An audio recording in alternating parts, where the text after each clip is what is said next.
আজ আমরা এমন এক সময়ে দাঁড়িয়ে আছি যখন নাটক, গান, কবিতা, গল্প সবকিছুই কৃত্রিম বুদ্ধিমত্তা দিয়ে তৈরি করা সম্ভব।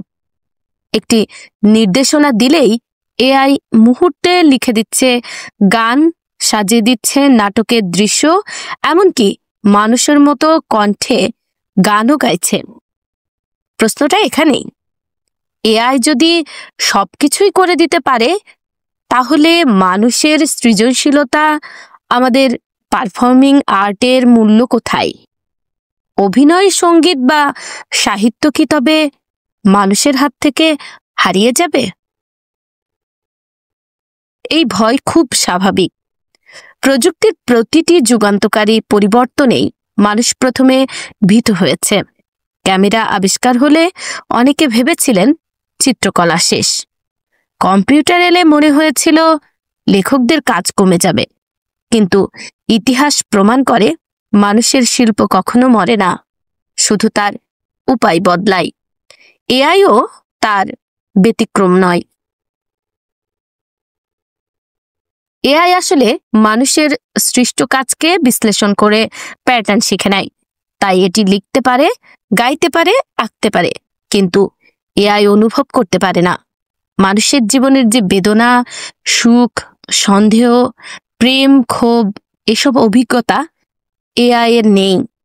একজন শিল্পী যখন গান লেখেন, তিনি শুধু শব্দ সাজান না, তিনি নিজের উপলব্ধি ঢেলে দেন।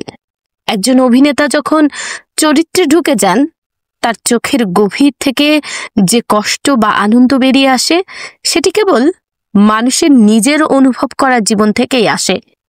এই জায়গাটি মানুষের শিল্পকে অদ্বিতীয় করে। তাহলে এআই কোথায় দাঁড়াবে? আসলে এআই মানুষের বিকল্প নয়, মানুষের সক্ষমতাকে বাড়িয়ে তুলবে। আগে একজন পরিচালক একটি দৃশ্য কল্পনা করতে সপ্তাহের পর সপ্তাহ সময় নিতেন। এখন এআই তাকে মুহূর্তে ভিজুয়াল সাজেশন দিতে পারে।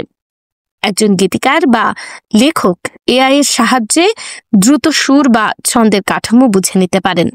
অর্থাৎ এআই মানুষের হাতে তুলে দিয়েছে নতুন এক টুল, যা সময় বাঁচিয়ে তাকে আরো মৌলিক কাজে মনোনিবেশ করতে সাহায্য করবে।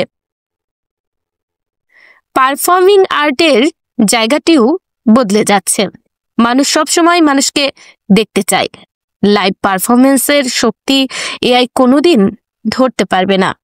মঞ্চে দাঁড়িয়ে গাইতে থাকা একজন শিল্পীর শ্বাস প্রশ্বাসের ওঠানামা, ঘাম মোছা, আবার গাইতে শুরু করা, দর্শকের সঙ্গে চোখের যোগাযোগ, এই জীবন তাড়িত মুহূর্তগুলোকে এআই অনুকরণ করতে পারে, কিন্তু বাস্তব মানবিক স্পর্শ এনে দিতে পারে না। শিল্পের মূল আকর্ষণই সেখানে, মানুষের কাছে মানুষের গল্প শোনা।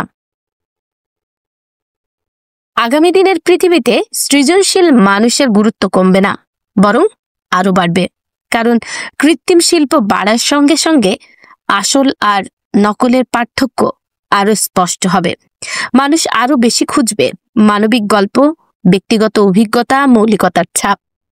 শিল্পী তখন শুধু বিকল্প নয়, শিল্পী তখন শুধু শিল্প তৈরি করবেন না, তারা হবেন মানবিকতার দূত, এমন কিছু যা কোনো যন্ত্রের নেই। এআই এসে মানুষের সৃজনশীলতা কমিয়ে দেয়নি, বরং নতুন সম্ভাবনার দরজা খুলে দিয়েছে। আজকের শিল্পীকে হয়তো নতুন দক্ষতা শিখতে হবে, নতুন টুল ব্যবহার করতে হবে, কিন্তু মানুষের অন্তর্গত সৃষ্টি শক্তি, তার হৃদয়ের ভাষা এআই কখনোই ছিনিয়ে নিতে পারবে না। যতদিন মানুষ আছে, ততদিন মানুষের শিল্প অমর থাকবে, রঙে, সুরে, গল্পে এবং আমাদের অনুভব করা জীবনের ভেতরে।